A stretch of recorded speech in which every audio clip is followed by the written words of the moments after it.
Aujourd'hui, beaucoup désirent l'onction. Aujourd'hui, beaucoup désirent les dons spirituels. Mais aussi aujourd'hui, beaucoup désirent la visibilité, la puissance. Mais peu parlent des dangers cachés derrière la visibilité, derrière l'onction. Alors aujourd'hui, Vic Froc a préparé un thème qui est vraiment merveilleux, qui parle de ces dangers, qui parle de ces choses cachées que beaucoup de personnes, beaucoup de serviteurs ne parlent pas. Et nous l'avons intitulé aujourd'hui les poisons de l'onction. Alors, salut à tous, shalom. Ici Vic Froc TV, vie chrétienne fondée sur les rocs. Ici Ushindi Pascal.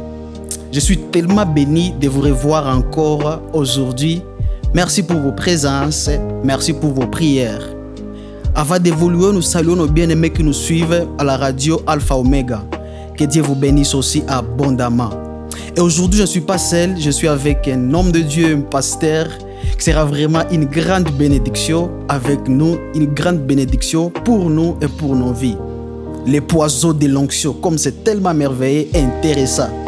Il y a des personnes qui auront voulu écouter ces choses au début de leur marche chrétienne, au début de leur ministère. Tu es vraiment gracié, homme de Dieu, servant de Dieu, tu es vraiment gracié d'écouter ces choses aujourd'hui. Alors, reste toujours connecté, reste toujours à connecter avec nous et partage aussi ces podcasts, partage aussi cet épisode aux serviteurs de Dieu que tu connais très bien. Alors, avant d'évoluer, avant de vous présenter à Papa, à Soleil, je vais d'abord prier. Je vais prier pour ce podcast, je vais prier pour cette émission. Et par après, nous allons évoluer ensemble. Laisse-moi prier. Seigneur Jésus, merci pour ta grâce. Merci pour tes bienfaits. Merci pour le Père que tu es pour nous. Tu es tellement merveilleux. Merci pour les papas les plus responsables que tu es. Tu es toujours présent, oh Dieu. Tu es notre appui, tu es notre secours. Merci pour la vie, merci pour la santé. Merci pour la santé spirituelle, merci pour la santé physique. Merci pour nos proches, merci pour la famille. Nous voici encore ici aujourd'hui avec ton serviteur.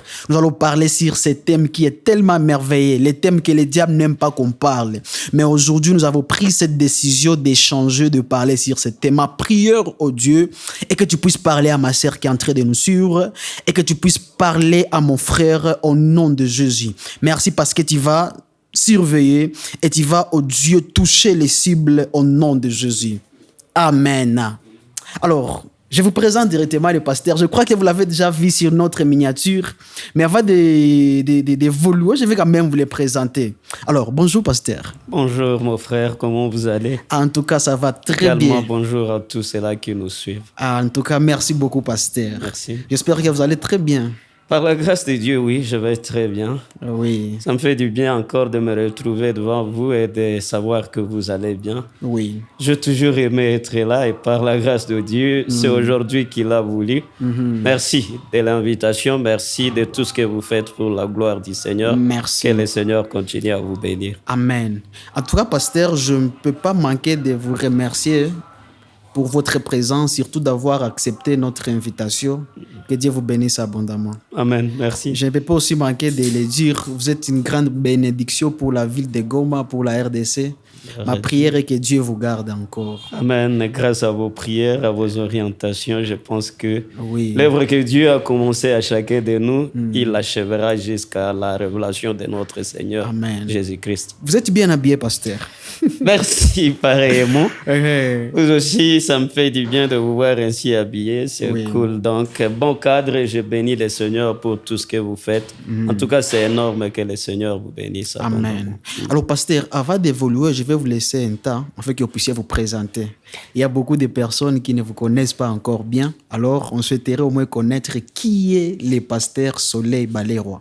C'est l'exercice, je pense, le plus difficile parce que pour moi, parler de moi-même, il arrive un moment où je ne sais pas quel mot utiliser. Sinon, je suis Soleil Baleroy, je suis reverend pasteur à la CBK. Je suis enseignant dans certains ministères. Et aujourd'hui, je suis père marié, père de 2 enfants. Ok. avec une femme, exactement, comme nous recommande la Bible. Je sers le Seigneur au milieu d'autres frères et sœurs dans la ville de Goma. Et je pense que je suis sauvé par la grâce de Dieu, à moins qu'il y ait d'autres choses. Pour les études, Dieu m'a fait grâce. J'ai fait les études cinématographiques à l'université.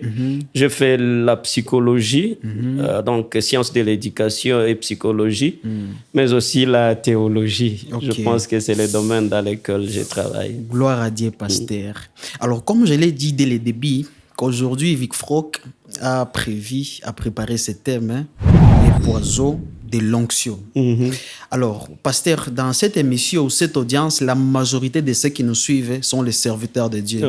Comme je vous l'ai dit dernièrement, que parmi nos audiences, il y a une autre audience que nous visons, c'est les serviteurs de Dieu. Et l'audience en question s'appelle un ministre, c'est le Christ. L'objectif, ou parmi les choses que Vic Froc souhaite voir ou souhaiterait voir, c'est de voir les ministres qui sont ou qui mènent les ministères ou œuvres. C'est le Christ, c'est ce que Dieu attend d'elle. Alors, aujourd'hui, nous avons prévu ce grand thème, les poisons de l'onction. Mais aussi, il y a des questions, beaucoup de questions que je prévis, bien que je ne peux pas au moins poser toutes ces questions. Mais je ne sais pas si avant d'entamer ou avant de commencer avec des questions, je peux vous laisser un temps afin que vous puissiez parler quelque chose et par après, je commencerai avec les questions. Bienvenue. Bon, je pense que ce que je dirais, parce que quand juste j'ai vu les thèmes, il y a une chose qui m'a intéressé, c'est que l'onction présentée comme poison. Je me disais qu'il fallait d'abord peut-être qu'on pose les cadres bibliques qui est clair, dire aux serviteurs de Dieu que normalement, dans la logique des choses, nous avons reçu normalement l'onction de Dieu, attaquer quelque chose ou un élément que Dieu nous donne pour que nous puissions être efficaces. Les différents peut-être des autres dans l'exercice de notre ministère, je pense que tout d'abord, l'onction ne doit pas être considérée comme un poison. Mais vous aviez raison de les dénommer comme poison parce qu'à un moment donné, quand nous n'arrivons pas à l'utiliser selon la demande de Dieu, selon le vœu de Dieu, peut devenir exactement un poison. Et je pensais que, comme vous l'avez déjà annoncé, le thème était très important parce que nous voyons aujourd'hui avec beaucoup de dérapages que nous aurons à développer. Nous arrivons maintenant à utiliser mal ces dons précieux de Dieu pour l'Église et à les rendre à devenir poison même contre l'Église de Dieu. Alors, je pense que c'est très important qu'on en parle. Donc, je pense que, comme vous l'avez dit en avance, Dieu aura encore à nous dire beaucoup de choses. Alors, ma première question, pasteur, est celle-ci. J'aime déjà votre introduction. Vous venez d'expliquer dans quelques minutes les thèmes. Ma première question est celle-ci, pasteur. Comment une onction qui vient de Dieu peut-elle finir par devenir un poison dans la vie d'un serviteur? Comment vraiment une onction qui vient de Dieu peut-elle vraiment finir comme un poison dans la vie d'un appelé, d'un serviteur de Dieu? Nous avons posé le cadre juste à dire que normalement, l'onction, quelque chose qui vient de Dieu, surtout pour l'utilité de l'Église, ne peut pas devenir un poison. Malheureusement, je me rends compte que surtout aujourd'hui dans notre ministère, on se le dira, la première des choses, c'est lorsque certains d'entre nous n'arrivent tout d'abord pas à comprendre ce qu'est l'onction. Des deux, ils n'arrivent pas à comprendre comment ils doivent utiliser cette onction en faveur de l'Église. Et troisièmement, maintenant, c'est lorsque nous l'utilisons à mauvais escient, il peut arriver que l'orgueil surgit à nous, l'incompréhension surgit à nous, et c'est ça normalement où je me suis dit, c'est ça qui crée des fois un danger. J'ai pris même certains exemples dans la Bible où je vois des gens qui ont été oints comme Saül, des gens qui ont été oints à un moment donné comme Samson, mais qui n'arrivent pas à comprendre c'est à quoi Dieu leur attend, c'est à quoi Dieu les destine. Et à ce moment-là, ils utilisent les dons, ou du moins l'onction, d'une manière gauche de la volonté de Dieu. C'est ainsi qu'on a vu les conséquences qui sont arrivées. Donc, l'onction, normalement, Dieu la voit pour aider les gens. Mais quand les gens, ou les humains, les serviteurs et servantes de Dieu, n'arrivent pas maintenant à l'utiliser comme Dieu souhaiterait, cela crée de l'orgueil, cela crée de l'incompréhension et même du désordre au sein de nos églises. Alors, pasteur, j'aimerais au moins savoir les premiers signes qui montrent qu'un homme de Dieu commence à être intoxiqué par son propre ministère ou par son onction. Le premier signe qui montre vraiment qu'un homme de Dieu commence par être intoxiqué ou à être intoxiqué par son propre ministère ou par son onction. Comme on venait de le dire, que ces poisons-là ne viennent pas de Dieu. Ça vient de la personne à sa manière d'utiliser l'onction. Tout à fait. Alors j'aimerais au moins savoir ces signes. Alors, si je préparais cette signe, donc je souhaiterais que vous soyez plus tolérants vers peut-être même ma redondance, parce qu'il y a d'autres choses qui peuvent venir au travers d'autres, mais j'ai énuméré 7 signes qui montrent que déjà il y a un danger dans l'utilisation ou dans la mal-utilisation de notre onction. La première chose que j'aimerais évoquer, l'onction devient un danger lorsque l'homme commence tout d'abord à s'isoler volontairement des voies correctrices. Vous savez, nous avons aujourd'hui beaucoup de serviteurs de Dieu, juste parce qu'ils ont de l'onction, juste parce qu'ils opèrent dans les surnaturels, parce que l'onction nous rend différents des autres frères et sœurs que Dieu a appelés. Quand ils ont cela en eux, tu vois, le problème, c'est qu'ils n'arrivent plus à accepter la correction. Dans votre vie, quand vous arrivez à ne plus accepter d'être dirigé, quelle que soit l'onction que vous avez, dites-vous que c'est déjà un des grands dangers. Moi, j'ai toujours aimé Dieu dans sa manière de faire. Il marche avec nous, mais il souhaite qu'au-dessus de nous, il y ait plutôt un sujet qui nous dirige. Que nous soyons subordonnés de quelqu'un d'autre. Quand vous arrivez dans une église, dans un ministère où c'est vous qui dites les derniers mots, même peut-être il y a un consistoire à côté de vous, mais qui ne peut pas vous dire quelque chose. Il y a une équipe de conseillers qui n'ont rien à vous dire. Sachez déjà qu'il y a un danger. Vous savez, moi, j'ai toujours eu peur. Quand je marche dans mon ministère, j'ai toujours rencontré, c'est un péché généralisé qui est dans nos églises aujourd'hui, où vous voyez les gens, quand ils vous appellent daddy, quand ils vous appellent coach, mentor, ils n'ont même pas cette capacité de vous corriger dans l'erreur visible par tout le monde. Et ça, c'est un danger. Quand vous arrivez à cette dimension où vous ne recevez plus le conseil des gens, ou peut-être même au fond de votre cœur, quand il y a maintenant ceux qui veulent vous conseiller, vous sentez comme s'il y a du rejet de tous ces gens, il faut vous dire qu'il y a déjà un problème. Mais deuxième chose que je vois dans cette problématique de l'onction, c'est lorsqu'à un moment donné, vous faites la confusion entre l'identité personnelle et votre ministère. C'est une chose très importante quand je parle de la confusion entre l'identité personnelle et le ministère, parce qu'il y a un moment où vous exercez votre ministère, vous ne savez plus qui vous êtes en dehors de votre chair. Vous savez, moi, ça m'a toujours intéressé de voir aujourd'hui le comportement de certains ministres de Dieu. Vous les voyez, ils s'estiment des fois, donc ils voient la taille de leur congrégation, ils voient l'onction qui est en eux, le respect qu'on leur, qu'on leur porte, et ils n'arrivent plus à savoir qu'ils sont humains. Ils n'arrivent plus à savoir que quelque part, il n'est pas daddy, mais il est mari. Ils n'arrivent plus à savoir qu'il n'est pas daddy quelque part ou prophète, mais il est père. Il n'arrive plus à savoir qu'il est frère ou sœur d'autres personnes. Alors, il arrive partout, il souhaiterait qu'on le prenne toujours comme c'est ministre de Dieu ou un de Dieu.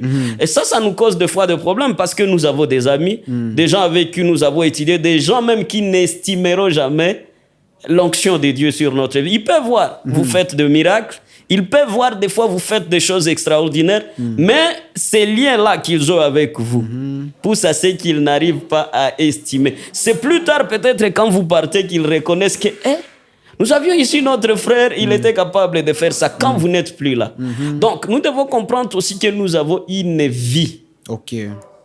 Moi, je n'aime pas bien sûr l'appeler une vie privée, mais savoir que nous avons une vie en dehors de notre ministère. Parce que c'est dans notre ministère normalement où nous exerçons notre onction. Mais il arrive un moment où vous n'avez pas besoin d'être très très catégorique dans la résolution des choses, parce que bien sûr, c'est une question à débat où les gens disent nous sommes serviteurs de Dieu partout où nous sommes. Je suis totalement d'accord. Mais cela ne dit pas que partout où nous sommes, nous devons exercer notre onction comme nous le souhaitons dans notre ministère. Donc, nous devons savoir à un moment donné que, oui, nous sommes appelés par Dieu, mais nous ne devons pas confondre, en fait, l'identité personnelle et le ministère. Nous avons aussi cette personne en nous. Et moi, j'ai toujours aimé, par exemple, quand Paul est en train de dire, dans 1 Corinthiens chapitre 15, verset 10, il dit « c'est par la grâce de Dieu que je suis ce que je suis. Oui. Il faut reconnaître cela. Nous ne sommes pas, entre guillemets, plus spéciaux que les autres. Nous ne sommes pas plus grands que nos frères. Moi, en fait, je ne sais pas comment vous comprenez ça quand je vois aujourd'hui des frères qui appellent même les mères dans nos églises ma fille. C'est vraiment bizarre. Qui appellent les pères même dans nos églises mon fils. Et touchent leur tête même avec impolitesse. Moi, j'ai toujours pensé que le ministère dans son exercice, quelle que soit l'onction que Dieu nous donne, cela demande aussi du respect. Oui. Parce que ce que nous sommes, comme dit Paul dans ces passages que je viens de citer, nous le sommes par la grâce de Dieu. Oui. Ce n'est pas une spécialité, mais c'est que Dieu me choisit par la grâce. Et la grâce marche toujours avec l'humilité. Je dois connaître quelles sont mes limites. Je dois connaître qui sont mes parents en âge, qui sont mes parents en onction, qui sont des gens qui nous ont précédés dans tous les domaines. Et cela pousse à ce que j'exerce mon onction pour servir aux autres. Les autres, pardon. Troisième chose que je vois, il y a aussi un problème quand maintenant il y a l'intolérance face à toute forme de questionnement. Okay. Aujourd'hui, quand je vois surtout les prophètes, et ceux-là qui parlent la langue, ceux-là qui prient, les trois domaines-là, les intercesseurs, les prophètes et ceux qui parlent la langue, ils ne veulent pas qu'on se questionne sur leur ministère. Pas seulement qu'on se questionne, mais vous faites mal quand vous les questionnez directement. Okay. Ils ont tendance, à un moment donné, de penser que vous n'êtes pas spirituel, que vous n'êtes pas à mesure de comprendre, entre guillemets, les choses de Dieu parce que vous les interrogez. Mais moi, j'aimerais vous dire à vous, frères et sœurs, qui avaient ces dons, comprenez que tout le monde n'a pas ces dons à l'église. Si vous faites, par exemple, un miracle, tout le monde n'a pas la capacité de comprendre comment un miracle s'est opéré. Donc, si quelqu'un doute de vous, c'est normal. Ça ne veut pas dire que parce que quelqu'un a douté de moi, je suis faux. Ça ne veut pas dire que parce que quelqu'un s'est interrogé sur mon ministère, c'est que je suis faux. On avait même douté de Jésus. Exactement. Jusqu'à même à sa mort. Jusqu'à même, il est parti au ciel, mais jusqu'à aujourd'hui, il y a des gens qui doutent encore de lui. Mais curieusement, ce qui m'étonne de Jésus, il continue à comprendre ces gens, il continue à les aimer, il continue à souhaiter qu'ils reçoivent toujours le message du salut. Donc, moi, je pense que quand votre ministère, des fois, vous pose des questions et vous sentez comme si ça devient quelque chose de menace ou même vous ne voulez plus voir le frère. Moi, j'ai vu des gens qui ont chassé des gens dans nos églises juste parce qu'ils se sont interrogés du ministère de tel guide, de tel leader. C'est tout à fait normal qu'on se pose des questions parce que quand on opère des fois dans le surnaturel, il y a des choses qui se passent. Toute l'assemblée ne doit pas comprendre. Donc, laissons aux gens cette liberté. De se questionner. Et c'est très important. Mais autre chose, parce que je disais, je parlerai de la quatrième chose que je vois pour le ministère qui est à danger ou l'onction, quand l'onction devient à danger, c'est les besoins compulsifs de comparaison et de compétition. Okay.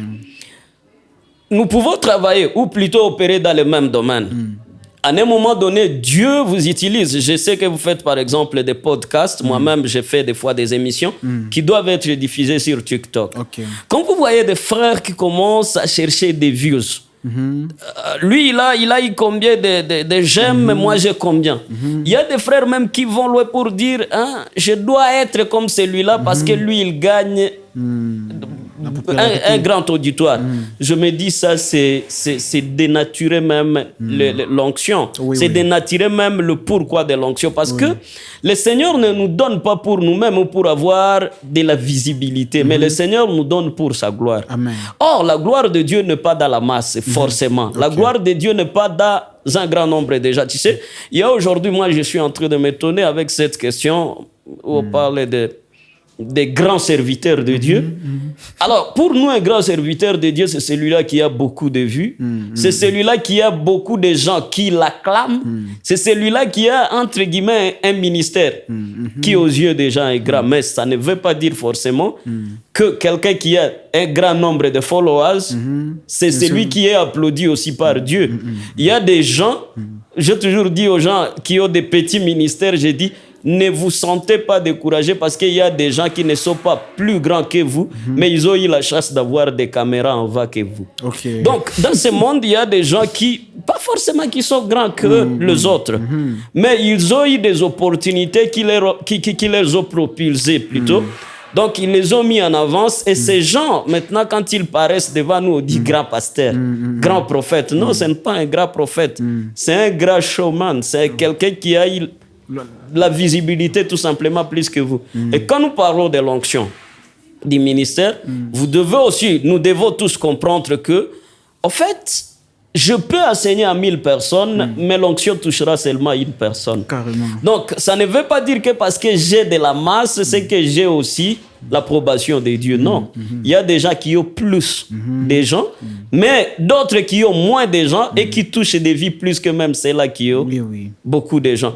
Alors, j'aimerais dire aux frères, ne nous contentons pas toujours aux j'aime, ne nous contentons. Moi, j'aime quand je reçois, par exemple, dans mes publications, des gens qui reviennent vers moi et me disent, quand tu avais dit telle chose, elle m'a transformé.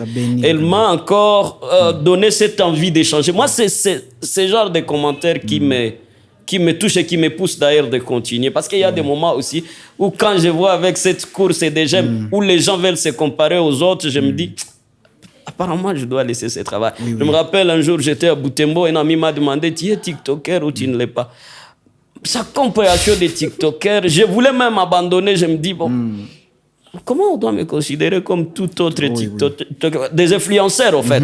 Non, moi, je pense que nous ne sommes pas des influenceurs de ce monde, dans les genres des influenceurs du monde. Non, nous, on est des influenceurs pour Christ. Amen. On est des influenceurs pour que les gens reviennent encore vers le Dieu de leur alliance. Amen. Donc, je pense que nous devrions toujours faire cela parce que Paul est en train de dire, si nous pouvons avoir quelque chose pour laquelle nous glorifier, que nous glorifions dans le nom du Seigneur. Cependant, pasteur, avant que vous puissiez évoluer, j'ai au moins compris par rapport à ce que vous venez de dire, qu'au moins, la majorité des grands serviteurs sont ceux qui ne sont pas souvent visibles.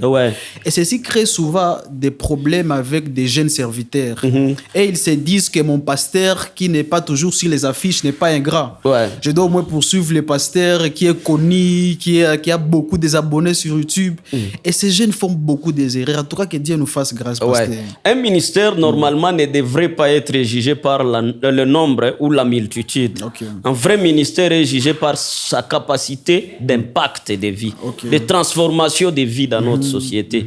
Et moi, j'ai toujours dit, ceux-là qui sentent que réellement leur ministère est en train de transformer des vies, qu'importe que vous soyez visible ou pas, sentez-vous fiers pour le royaume. Amen. Parce que les vrais hommes de Dieu, comme vous avez dit, les vraies femmes de Dieu, je me rappelle de Jean-Baptiste à qui Dieu demande d'aller faire un ministère, mais son onction sera utile dans les déserts. Où il n'y a pas de gens, mais c'est là où son onction sera utile. Ce genre de versets doivent nous interpeller pour dire, des fois, la manière dont nous voyons les choses n'est pas forcément la manière dont Dieu voit les choses. Amen. Il y a un moment où nous serons bons serviteurs de Dieu parce que les hommes nous ont insultés, parce que les hommes ne nous ont pas acceptés. Ça dépend de l'appel de chacun, mais que chacun fasse son ministère et exerce son onction selon son appel. C'est ça être bon serviteur. Amen. Mais autre chose, 6e signe, j'aimerais parler aussi de la manipulation émotionnelle et spirituelle des fidèles. C'est pas 5e, pasteur. C'est 6e ou 5e? Je pense que c'est 6e chez moi. Ah, ok, c'est 5e. 5e. Parce que 5e, en fait, j'ai fait une erreur, donc je reviens à la 5e. 5e erreur, c'est lorsque, des fois, nous commençons la négligence de la vie privée. Je pense en avoir parlé, mais je n'ai pas beaucoup entré à profondeur. Quelqu'un, des fois, nous voyons les gens surtout qui travaillent, par exemple, dans des groupes d'intercession, où ils ont un service à l'église. Ils oublient automatiquement leur vie privée. Moi, j'ai toujours dit aux serviteurs de Dieu, c'est vrai, nous sommes appelés, entre guillemets, à œuvrer dans le public, mais sachons que nous avons aussi une vie privée. Aujourd'hui, j'achète une voiture. Des fois, moi, ça m'étonne. Je ne comprends pas pourquoi les serviteurs de Dieu ont l'habitude de montrer leur bien matériel. Bien sûr que nous disons que c'est pour la gloire de Dieu, mais si le Seigneur me bénit, je n'ai pas besoin de montrer cela aux gens. Je pense que tout d'abord, les gens doivent comprendre que nous qui travaillons pour le Seigneur, nous sommes bénis d'avance. Parce que quand je parle de la bénédiction, quand vous voyez dans la Bible, nous confondons des fois la prospérité et la bénédiction. En fait, la bénédiction, c'est lorsque Dieu dit bien de nous. Ça vous pouvez le voir dans les textes originaux grecs, hébreux, même latins. Bene et dicere, j'aime surtout latin parce que bene et dicere, ça veut dire quoi? Bene bien et dicere bien. Donc, je suis béni car Dieu dit du bien de moi. Vous pouvez répéter encore un peu? En fait, les plus grands problèmes que nous avons aujourd'hui, nous confondons la bénédiction et la prospérité. Okay. Et nous, au lieu d'enseigner aux gens, nous disons Dieu va vous bénir. Mais on ne peut pas dire à un chrétien, à quelqu'un qui est sauvé, que Dieu va le bénir parce qu'il est déjà béni. Okay. Nous sommes bénis dans la Bible lorsque Dieu dit du bien de nous. Okay. C'est ça la bénédiction. Alors la prospérité, exactement, ce sont les biens matériels, mais aussi les biens financiers. C'est tout ce qu'on peut avoir comme bien, même en ami, en relation. C'est ça être béni, être comment? C'est ça prospérer. Oui. Mais être béni dans la Bible, c'est lorsque chaque matin, Amen. Dieu me voit et dit du bien de moi. Or, tous ceux qui sont sauvés, déjà Dieu dit du bien d'eux. Je vais vous donner cela en exemple. Quand vous prenez la Bible, vous lisez par exemple ce texte où on est en train de parler de la bénédiction de Jacob. C'est comme ça que nous l'enseignons. Jacob n'a pas forcément eu la prospérité matérielle, mais il a été béni. Son père a dit du bien de lui. D'ailleurs, vous vous rappellerez quand Esaü vient, il réclame, il dit, Père, bénis-moi. Le père va dire, je n'ai plus rien à te donner. Or, il n'avait pas donné à Jacob de biens matériels. Il avait dit de bonnes paroles sur sa vie, sur son futur. Et quand le grand viendra, le père va dire, je n'ai plus rien à te donner. Vous vous rappellerez même quand ils se sont rencontrés. Et le petit frère va préparer des biens matériels, de bœufs, il va préparer des moutons pour dire, je dois aller rencontrer mon frère pour qu'il me pardonne. Mais qu'est-ce que lui, il va lui dire? Il va dire que là où je suis parti, Dieu m'a donné tout ça. Mais il est parti sans la bénédiction parce que la bénédiction, ce sont des bonnes paroles. Amen. Et donc, nous devons être fiers, nous qui sommes enfants de Dieu, nous sommes bénis de Dieu parce que chaque matin, Dieu se réveille et il dit du bien de nous. Amen. Donc, ne faisons pas confusion. Alors, j'ai dit à un moment donné, je le disais par rapport à la négligence des fois de la vie privée. Moi, je souhaite que les chrétiens comprennent qu'ils ont une vie privée. C'est vrai. Pas vie privée dans le sens où ils doivent faire n'importe quoi, mais vie privée dans le sens où nous n'exposons pas tout. Des fois, on nous montre. Je vis des serviteurs de Dieu qui sont là pour dire, tu vois, Dieu m'a béni avec Rolex, c'est ça, c'est Hermès, ça. Ça n'a rien à voir avec Dieu. Je vois aujourd'hui des serviteurs de Dieu qui roulent dans des plus belles voitures et ils disent, je souhaiterais vous montrer pour que vous puissiez savoir que l'homme le plus béni à l'église, c'est moi. Non, Dieu n'a pas besoin de tout ça. Dieu, je ne refuse pas qu'il nous donnera des belles montres. Je ne refuse pas que Dieu nous donnera des belles maisons ou peut-être des belles voitures, mais nous n'avons pas besoin de montrer tout ça. Il arrive un moment où les gens même arrivent dans la plus grande bassesse, montrer même la nourriture. Je me dis, nous sommes un peuple de foi. Et les païens trouvent des choses à dire Oui, dans ces parce choses. qu'il y a une autre chose que j'aimerais dire là-bas quand je parle aussi des situations de voyage. Parce qu'il y a un évangile de quinoa que nous devons encore essayer de voir, où on vous dit que quand vous voyagez en avion, c'est une bénédiction. Quand vous allez en Europe, c'est une bénédiction. Mais c'est la bassesse spirituelle que vous ne pouvez pas comprendre. Et les gens, ils croient facilement à ça. Un jour, je voyais un grand homme de Dieu qui était en train de prêcher. Il avait un interprète. Et il lui a dit subitement dans la prédication, il dit, Dieu est en train de me montrer que tu feras un voyage en Europe. L'interprète voulait s'évanouir parce que pour lui, c'était grand chose. Mais quand vous allez ailleurs, dans d'autres pays, il y a des sujets que nous présentons ici chez nous, en Afrique, plus précisément au Congo, qui ne sont même plus des sujets de prière. Parce que quand vous présentez, par exemple, un voyage, les gens qui quittent la France pour aller à Belgique chaque jour dans un train, ils étudient là-bas, ils travaillent là-bas. Comment ils vont comprendre que plutôt voyager dans un train, c'est devenir une bénédiction? Pour eux, c'est leur courant de vie. Il y a des moments où moi, ça m'étonne quand nous sommes dans des réunions de prière. Vous sentez que même chez nous, on prie par exemple pour que Dieu nous donne de bonnes routes, que Dieu amène le développement. Ça, c'est juste parce que nos politiques n'ont pas résolu le problème qui deviennent... Il y a des choses, en fait, quand nous parlons de développement, c'est une affaire humaine. Ça n'a rien à voir d'être béni ou maudit. Dieu sait que normalement, avec l'intelligence qu'il a donnée à l'homme, il doit construire des routes. Donc, il y a une chose que vous pouvez parler à une personne qui se dit que lui, il a déjà échoué parce qu'il n'a pas encore reçu des biens matériels. Exactement. Oui. Beaucoup de gens, ils croient à ça parce que quand vous voyez les chrétiens, c'est comme s'ils sont tristes. Tu peux voir même quelqu'un, j'ai remarqué cela, il a un grand ministère. Il a un grand don de prophétie, mais malheureusement, il n'arrive pas à l'utiliser parce qu'il n'a pas une voiture. Oui. Et ça nous détruit parce que nos dons ne dépendent pas des biens matériels que nous avons. Quand nous voyons plutôt les gens dans la Bible, la plupart, vous allez vous rendre compte, ils avaient une vie misérable aux yeux des gens. Mais et ils pouvaient donner maintenant. C'est pourquoi même Paul est en train de dire que nous avons la capacité d'enrichir les gens. Alors qu'à grande partie, nous ne sommes pas même riches. Quand on parle de cette situation d'argent, j'écoutais même des gens qui disaient, vous le pasteur, vous avez l'habitude de prier pour les gens. Est-ce que vous ne pouvez pas commencer à prier pour vous-même pour que le Seigneur vous les donne? Mais qui dit que moi je dois prier pour les gens, tous les biens que moi j'ai? Les gens ne sont pas obligés d'avoir forcément ce que moi j'ai parce que nous n'avons pas les mêmes ambitions de vie. Nous devons prier la bénédiction, même exactement la prospérité pour les gens. Mais ça ne veut pas dire automatiquement que j'ai pris que Dieu donne aux gens ce que moi j'ai. Dieu, il donne dans sa précieuse bonté et il donne quoi à qui il veut. C'est comme ça que Dieu opère normalement. Alors, la sixième maintenant chose que j'aimerais évoquer, j'en avais déjà parlé, c'est la manipulation émotionnelle. Lorsque vous voyez que dans l'exercice de votre onction, vous commencez à opérer dans la manipulation émotionnelle ou spirituelle des fidèles. Ici, vous savez, Dieu vous bénit. Quand il y a l'onction, il y a la différence. Vous faites les choses différemment. C'est que vous, si vous avez cette onction de prier pour les malades, vous priez et ils guérissent. Si vous avez cette onction d'opérer dans les surnaturels, vous dites juste un mot, vous faites un geste. Ça marche. Et les gens commencent à vous respecter. Les gens vous donnent une autre position. Mais s'il vous plaît, n'utilisez pas cela maintenant pour commencer à contrôler les gens. Pour commencer à imposer aux gens même des choses qui reviennent de votre imagination. Parce que c'est là le problème des gens qui ont de l'onction. Ils n'arrivent pas à distinguer ce qu'eux, ils pensent de ce que Dieu passe.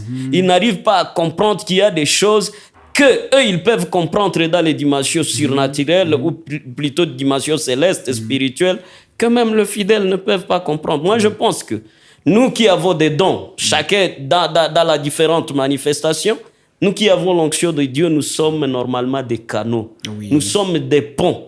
Le message, je ne peux pas le transmettre tel que Dieu me l'a donné. Je dois commencer à l'égriger, à les rendre consommables au public. Mais le plus grand problème, c'est qu'on voit aujourd'hui des gens, le prophète qui touche à l'émotion des gens. J'ai toujours pensé à cela. Je me dis, pourquoi chez les prophètes, les affaires ne passent pas facilement? C'est comme une sorte de théâtralisation, Spectacle.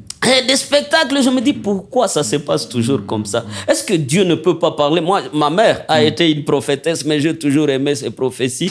Ma mère parlait comme quelqu'un qui vous parle normalement. Et j'ai toujours aimé, des fois, je lui demandais, je dis, maman, comment ça va se passer? Elle me dit, moi-même, je ne connais pas encore, mais je sais que ça va se passer.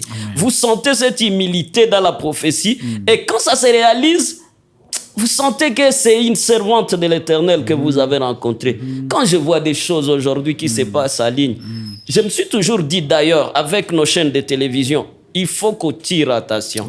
On ne prie pas pour les gens pour aller les ridiculiser. Moi, j'ai des gens qui travaillent avec moi dans mon ministère. J'ai des prophètes, mais jamais on ne filme pas ces scènes. Parce que je leur ai toujours dit, si vous filmez, alors faites tout pour flouter les visages. Les services où les gens tombent. Que les visages ne soient pas visibles parce que ce sont des pères de famille. Ce sont des mères de famille, des fois, qui tombent dans nos églises. J'ai toujours été interpellé même par des témoignages où vous voyez quelqu'un, il vient, passe à la télévision pour dire j'ai été sorcier, j'ai ensorcelé, par exemple, ma mère, j'ai tué mon enfant. Pourquoi vous divulguez toutes ces choses? Nous avons fait la déontologie. Moi, je suis pasteur. Je suis théologien. J'ai fait les études. Pourquoi je dois ridiculiser tous ces gens alors que j'ai l'éthique à moi? J'ai étudié pour ça. Donc, il y a un moment donné avec ce charlatanisme où on veut que les gens nous acceptent. D'ailleurs, c'est pourquoi vous voyez toujours leur invitation. À la fin, on va vous dire, voici les numéros de mon église. Pourquoi que quelqu'un ne peut pas voir de lui-même et se dire c'est un homme de Dieu, je sens la parole à lui et lui-même demande les numéros. Moi, je ne dis pas qu'avoir le numéro ou demander les numéros, c'est une erreur, mais quand même, il faut que ça vienne de quelqu'un. Oui, oui. Mais aujourd'hui, le mal, c'est qu'on doit commencer à manipuler les gens parce que Dieu nous a bénis avec un don. On souhaite même des fois imposer aux gens des choses, surtout avec le prophétisme aujourd'hui, où les gens, par exemple, vous disent, vous devez vendre votre maison, vous devez offrir telle chose. Vous savez, aujourd'hui, avec la déontologie, bien sûr que les offrandes sont personnelles, mais nous disons aujourd'hui, vous qui êtes à couple, faites attention.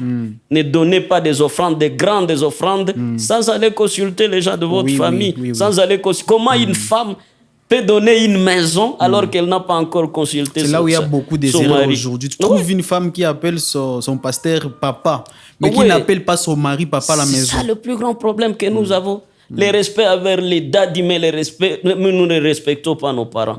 Moi, je suis contre cet évangile africain où on vient, où on nous annonce que nous devons haïr tous les membres de nos familles parce qu'il y a des liens, tout ça. Je ne refuse pas qu'il y ait des liens, mais j'ai toujours dit aux gens, il y a des liens pour ceux qui ne sont pas à Christ. La Bible est claire à ce sujet. Elle dit, si vous êtes à Christ, vous devenez une nouvelle création. Ça veut dire autrement, vous n'appartenez même plus à votre famille. C'est vrai, vous appartenez biologiquement à votre famille, mais dans le monde spirituel, vous n'êtes plus membre de votre famille. Et ça, vous devenez membre de la famille de Jésus. La Bible dit que vous devenez mou Christ. J'aime quand on le dit à Swahili, chrétien, ça veut dire mou Christ. Mou. C'est un identifiant donc pour dire que votre référence c'est le Seigneur Jésus. Vous n'êtes plus Mounande, vous n'êtes plus Mounyanga, vous n'êtes plus Mou, mais vous êtes Mou Christ. Ça c'est très important parce que ça nous donne une nouvelle identité à Dieu. Donc qu'on n'arrive pas à haïr le membre de nos familles, qu'on n'arrive plus à ne plus respecter les gens de nos familles au nom de ces dadis-là où on doit respecter ces gens parce que, entre guillemets, ils viennent de Dieu, ils disent des choses. Les femmes respectent, les hommes respectent, mais quand les mêmes femmes, on va leur dire ces choses à la maison, elles ne veulent pas obéir à leur mari. C'est aberrant. C'est une erreur dans l'exercice de nos dons. En fait, peut-être pour cette question, la 7e raison ou le 7e signe qui montre qu'il y a un problème dans l'exercice de notre onction, c'est maintenant l'incapacité de se réjouir hors de notre plateforme. Vous savez, je me suis rendu compte que chez beaucoup de gens qui exercent, par exemple, le ministère dans l'onction, ils sont très heureux de voir qu'ils sont en train d'exercer. Tu le vois, il s'épanouit quand il est sur chair. Mais malheureusement, quand il est seul à la maison, cette joie disparaît. Quand il est avec ses amis, tu le trouves fade. Si, à un moment donné, dans l'exercice de votre ministère, vous commencez à vous rendre compte que vous n'êtes que contact quand vous exercez votre onction, mais malheureusement, vous vous sentez moins heureux. Quand vous n'êtes plus dans l'exercice, ça veut dire qu'il y a un problème, qu'il y a un danger. Un homme, normalement, qui est heureux parce que le don, l'onction, nous l'avons reçu de Dieu. Et cette onction, normalement, doit rester en nous comme l'huile qui nous demande tout simplement, réjouissez-vous tout le temps avec le Seigneur. Donc, quand nous sommes dans le Seigneur, l'un des signes qui montre réellement que nous sommes dans le Seigneur, au-delà de l'amour du prochain, c'est la joie tout le temps, en toutes circonstances. Nous devons être heureux parce que nous savons que toute chose concourt au bien de ceux qui aiment Dieu. Même dans nos colères, des fois on sait surplanter nos colères par la joie que le Seigneur dépose en notre cœur. Parce qu'il parle de la paix, il dit, je vous donnerai la paix pas comme le monde vous donne. C'est une paix qui dépasse toute, qui surpasse d'ailleurs toute intelligence. Et si nous avons cette joie à nous, elle demeure malgré les circonstances. Amen. C'est vraiment intéressant, c'est cette chose. Si vous vous êtes rendu compte, était en train de noter, en tout cas dans la tête, c'est cette chose. Alors, pasteur, je trouve que ça serait bien que nous puissions faire la deuxième partie de cet enseignement. Merci. Ou de ces podcasts. Parce que je me rends compte déjà, pendant ces 7 choses, il y a beaucoup de choses qui sont vraiment intéressantes. Alors, à nos bien-aimés qui sont en train de nous suivre, je vais leur laisser le temps afin qu'ils puissent digérer et bien comprendre les choses que nous venons de dire. Comme ça, prochainement, nous allons encore continuer par ici. Merci. Par ici, nous venons de finir aujourd'hui. Cependant, pasteur, j'aimerais que vous puissiez au moins conclure toutes ces 7 choses dans une chose, soit en vous adressant directement à l'audience, en vous adressant directement au serviteur de Dieu.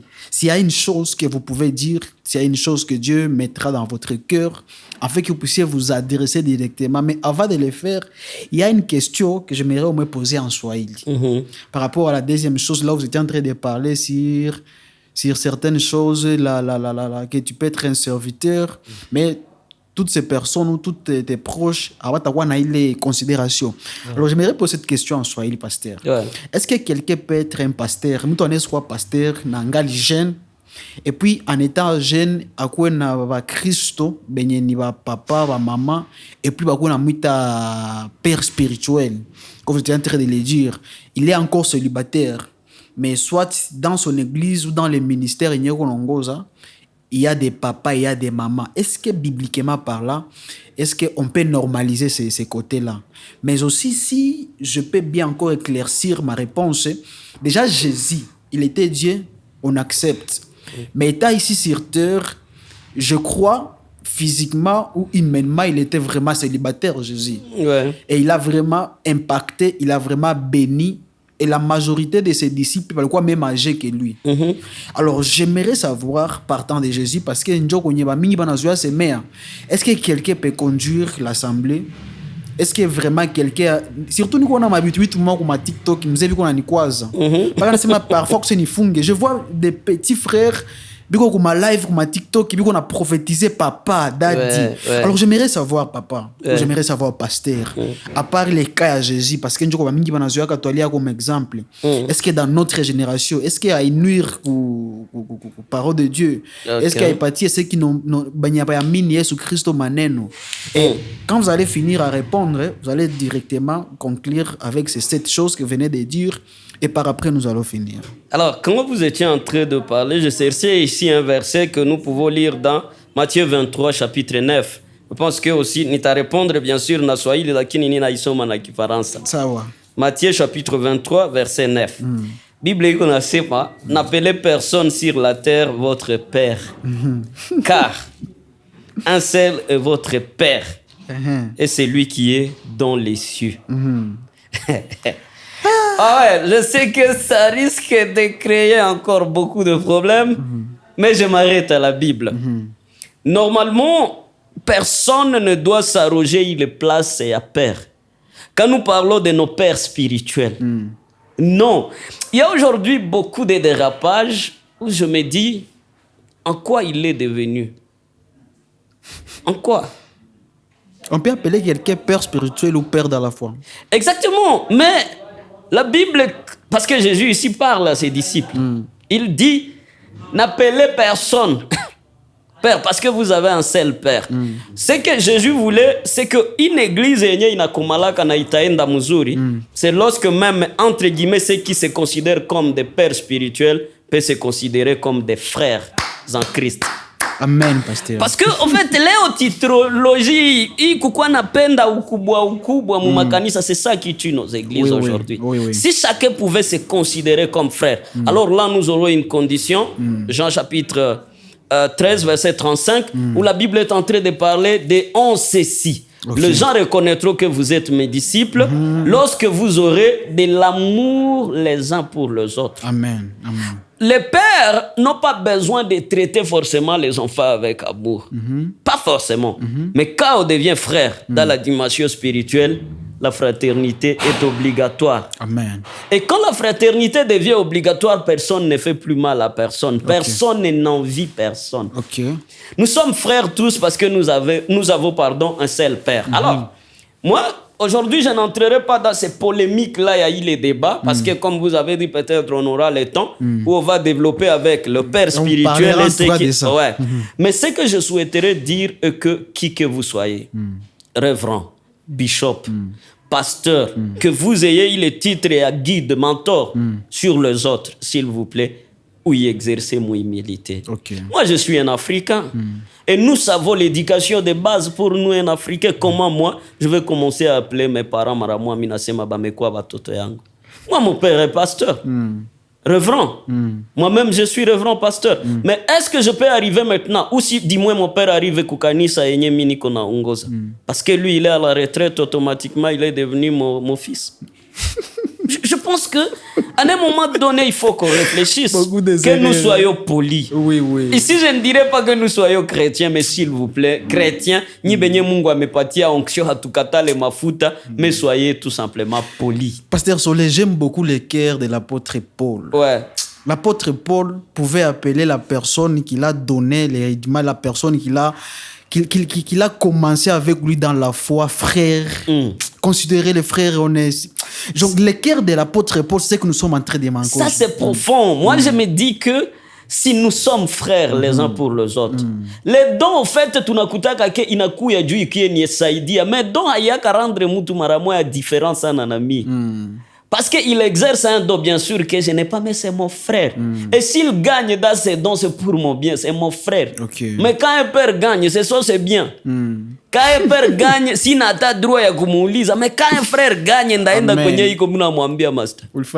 Hapa bilienda, sina mi uninyote kwa kaka kitu kenye ume. Donc, si nous travaillons à l'église en tant que de frères et de sœurs, itaenda mie kushindia ba père na ba fils. Donc, moi, je ne souhaite même pas, j'ai un ministère où je gère beaucoup de gens. Moi, je leur interdis parce que ça, le verset que nous avons lu en Matthieu, c'est notre principe. Moi, je ne suis père de personne.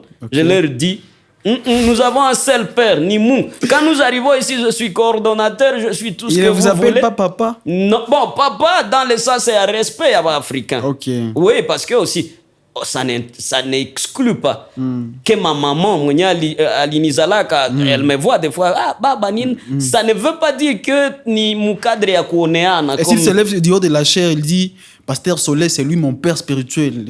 Ça passe? Je ne sais pas, pour moi, ça ne passe pas. Okay. Mais peut-être pour elle, ça peut passer. Parce que si, du moins, nous prenons ça aussi tout avec autant de rigueur, si nous considérons que tout le monde qui nous a enseigné la parole de Dieu et qui continue à s'occuper de nous, c'est notre Père spirituel. Je ne vois pas personnellement le mal à ça, mais moi, je me dis que soyons tout simplement chrétiens, mais soyons aussi africains. Amen. Et l'Afrique nous recommande, au moins, mon cadre et tout, il y a respect. C'est mon père. Mais à Panamaramoya, je le fais pour dominer sur les autres. Je le fais parce que le père, on ne les corrige pas, c'est eux qui corrigent et ils ont raison de le faire. Les pères, on ne leur impose rien, c'est eux qui imposent et ils ont raison. Moi, je souhaite que les fils, dans la culture africaine, restent fils. Amen. Ils ont de l'onction, ils l'exercent avec humilité. Amen. Mais ils sont fils. Amen. Ils ont des frères. C'est pourquoi moi, d'ailleurs, j'en avais parlé pour les yul. Si penda que ku distinguer, quoi naenda mon ministère na mina saha où c'est que je suis. Okay. Quand je suis devant un aîné, je suis son petit frère. Amen. Mais qui a de l'onction qu'il n'a pas. Okay. Et j'exerce ça avec toute autorité, quoi, ou le moutou. Parce que quand je le fais, ce n'est pas moi qui le fais, c'est Christ qui m'envoie de le faire, quoi que. Et lui, il doit respecter Christ qui est à moi. Amen. Mais ça ne veut pas dire que Maramoya ni te va grand-père, petit angu muikale hapa, non. Moi, je pense que quand même, nous qui exerçons des fois tout comme vous dites, aujourd'hui sur les réseaux sociaux, avec ces situations à ma live, je suis en train de voir ça, me dégoûte, je n'arrive même pas à regarder pendant 2 minutes. On a écouté que... Mon petit, on a exagéré, voilà, même. Ok, comme aussi le maman aime ça, aujourd'hui l'église est comme bassé, Seigneur, on souhaite, daddy, tout le temps. Mais je pense que ce sont des aberrations.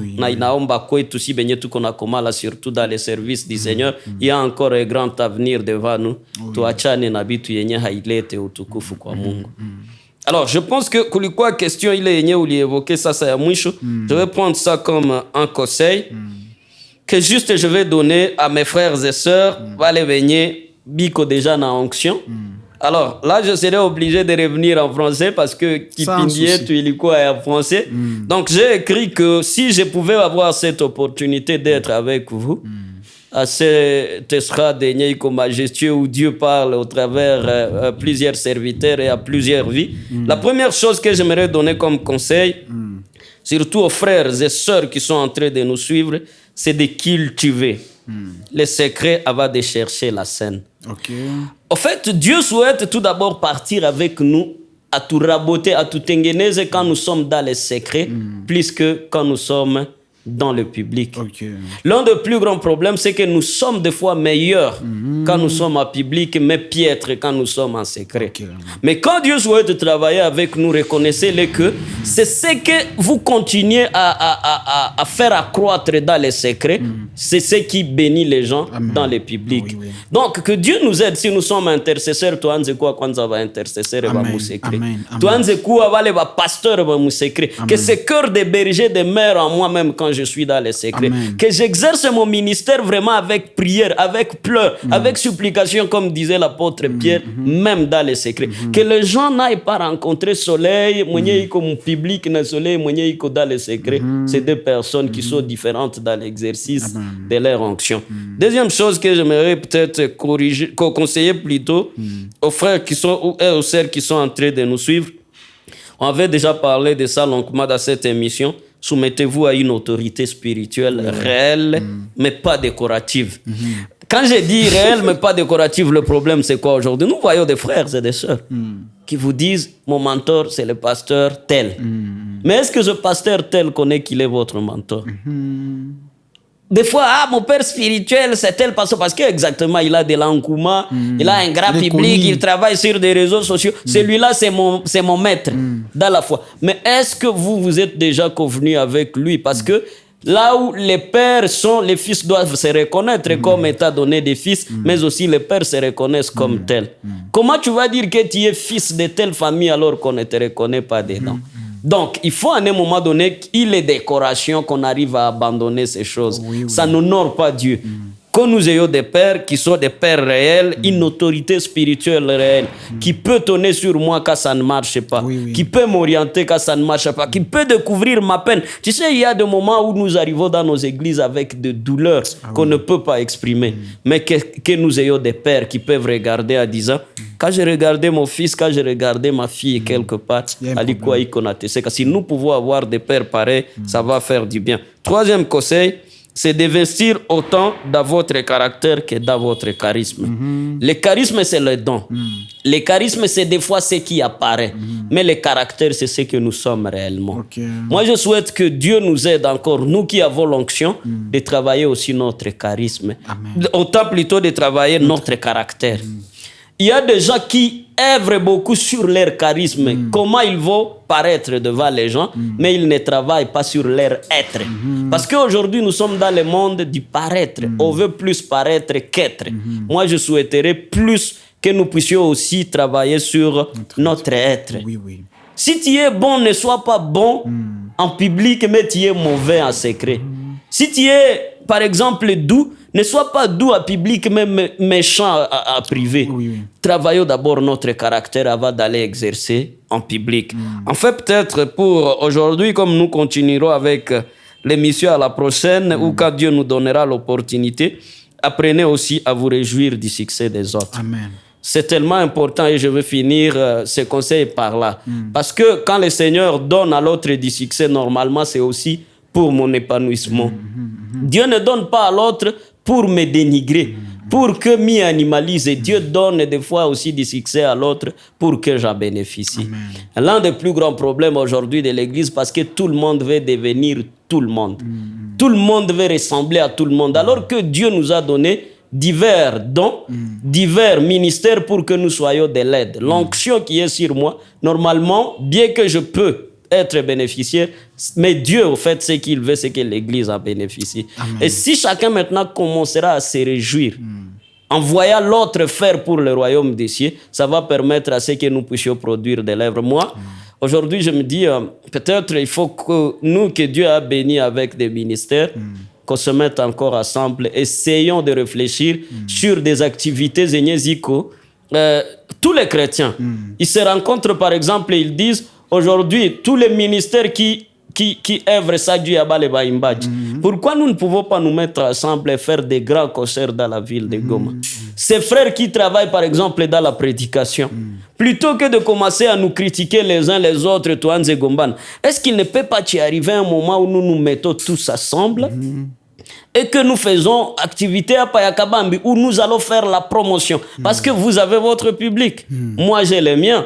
Et l'autre a les siens. Si nous nous mettons ensemble et que chacun parle de cette activité, je vois des activités souvent des païens. Oui. Je vais finir par ici. Moi, ça me fait mal. Très mal. Que les activités des païens réussissent dans la ville de Goma plus que les activités des chrétiens, alors que nous sommes plus nombreux apparemment que les païens, du moins en apparence. Oui. Parce que dans nos églises, il y a beaucoup de gens. Je me dis, pourquoi quand il s'agit des activités des chrétiens, il n'y a tout ça, il y a bongo. Quand ce sont des affaires de Dieu, c'est comme si les gens ils ne sont pas intéressés. C'est parce que nous, en tant que frères et sœurs à Christ, nous ne nous aimons pas. Nous ne sommes pas contents de voir l'autre réussir. Mais j'aimerais nous dire, frères et sœurs, c'est lorsque nous allons savoir exposer Batu Bengine que nous-mêmes on sera exposés. Amen. Et quand l'autre est en train de réussir, ne vous y trompez pas, haïko na kula place yako. Nous pensons que parce que vous ne me moulipa, parce que vous ne me moupati à promotion, mais c'est à vous maintenant.